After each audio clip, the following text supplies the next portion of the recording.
Easy Dreamers, welcome back to another lesson with me, Tom.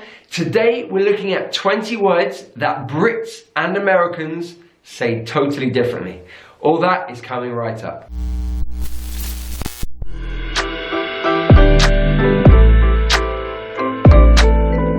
We may share the same language, but Brits and Americans have a very different way to pronounce certain words. This could be for many reasons. The stress could fall on a different syllable. The vowel sound could be different, or even the consonant sound as well. So I've taken 20 high-frequency words, and I'm going to show you how British English would say them and how American English would say them. Now, of course, in each aspect, so British English, there are many accents. In American English, there are also many accents. I'm just going to take a very general view. With the British English, I'm going to teach you with my accent, which is a London accent, and we'll go from there. Okay, number one. In British English, water. Water. Or water. Water. So you've got glottalization on the T there. You drop the T. So it's water or water. Water. In American English, that T becomes a D sound. So it's water. Water. Okay, so in British English, water or water. American English, water. Notice the vowel sounds there. In British English, it's war, war. And in American English, it's wa, wa, water, water. So in British English, water, water.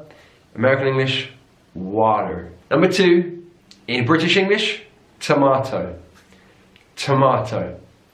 In American English, tomato, tomato. So the R, so in British English, the R sound, tomato. And then the vowel changes in American English, tomato, tomato. And that T again turns to a D sound, tomato. Tomato, tomato. And the difference is actually quite important. I was in an American restaurant with a friend, and he was ordering his dish, but he said he didn't want any tomatoes. And he said to the waiter, "I don't want any tomatoes." And the waiter couldn't understand what he was saying until my friend said, "I don't want any tomatoes." And then the waiter was like, "Oh, okay, no tomatoes." It was like, oh, okay, it really does matter which pronunciation you use. Okay, so that's a reason to learn the difference in pronunciation. Number three is our first example of where the stress is different in the word. So in British English, it's adult, adult. So the stress is on the first syllable. But in American English, it's adult, adult. So the stress is on the second syllable. Adult, adult. In British English, advertisement, advertisement. Stress is on the second syllable. In American English, advertisement, advertisement. So the stress is now on the first syllable.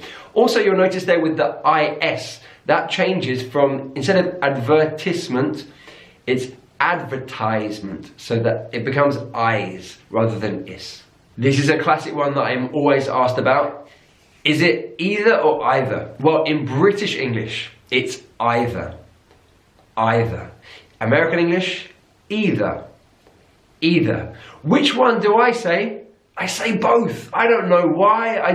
I use both pronunciations, and I don't know when I use them, but I do. Sometimes I'll say either, sometimes I'll say either. I don't think about whether it's British English or American English. The same with neither. So it's neither in British English, neither in American English. Personally, I would say both. Neither, neither. Related to these two words is schedule. In British English, schedule. We have the sh sound there. Schedule. In American English, schedule. Schedule. So it's a k sound now. Schedule. So British English, schedule. American English, schedule. To be honest, I think I use both. So I don't really think about whether it's American English or British English. I'll use both. I use either or either. British English would say mobile, mobile. So the stress on the first syllable, and mobile, aisle. American English, mobile, mobile. So the stress is also on the first syllable, but it's bull, not aisle, bull, mobile. So in British English, mobile. American English, mobile. Number 9, address. Address. Stress is on the last syllable. But in American English, address. Address. Stress is on the first syllable. Looking at the stress again here, in British English, it's massage. Massage. Stress on the first syllable. In American English, massage. Massage. So it's stressed on the last syllable. Massage. Massage. Massage. Here's a loan word from French. Now, with loan words from French, often American English will stay with the original stress pattern. So it would be fiancé. Fiancé. Stress on the final syllable. In British English, we'd say fiancé. Fiancé. So stress on the middle syllable there. Fiancé. I've always felt this word really differentiated the types of English. In British English, aunt. Aunt. So it's that sound, aunt. In American English, aunt. Aunt. Now, to me that sounds like ant, the animal, ant. Not quite the same, but ant. Ant. So it's that vowel sound there, R and eh. I apologise to all Americans now, my accent is not particularly good, but it's close enough, right? So aunt in British English, aunt in American English. And this one is wildly different. Alright, this one I don't really understand, because in British English we say herb, herb, we have the H, we give it the pronunciation, herb. In American English, herb, herb. They just take that H and they just throw it away, herb. Either way, it's the same meaning, okay? Herb, herb. I've noticed this one quite recently. In British English, we put the stress on the second word. So, World Cup. The World Cup. I'm talking about the football World Cup here, but it could be any World Cup. But in American English, they put the stress on the first word. So, World Cup. The World Cup. So, stress is on the first word. So, in British English, World Cup. The World Cup. In American English, World Cup. On the first. Another stress difference. In British English, defence. Defence. So it's on the second syllable. Defence. In American English, defence. Defence. So it's on the first syllable. And that D is really pronounced. Defence. So in British English, defence. American English, defence. In British English, garage. Garage. Stress on the first syllable. Garage. American English, garage. Garage. So your stress is on the last syllable. Garage. Garage, garage. Another French word here. In British English, mayonnaise. Mayonnaise is on the last syllable. In American English, mayonnaise. Mayonnaise is on the first syllable. Mayonnaise. In British English, mayonnaise. In American English. Or just mayo. Much easier, Mayo. This word in British English, semi. So it could be like the semi-finals of the tennis tournament, semi. In American English, semi. Semi. So the stress is on the last syllable there, semi. In British English, semi. So Roger Federer has reached the semi-final.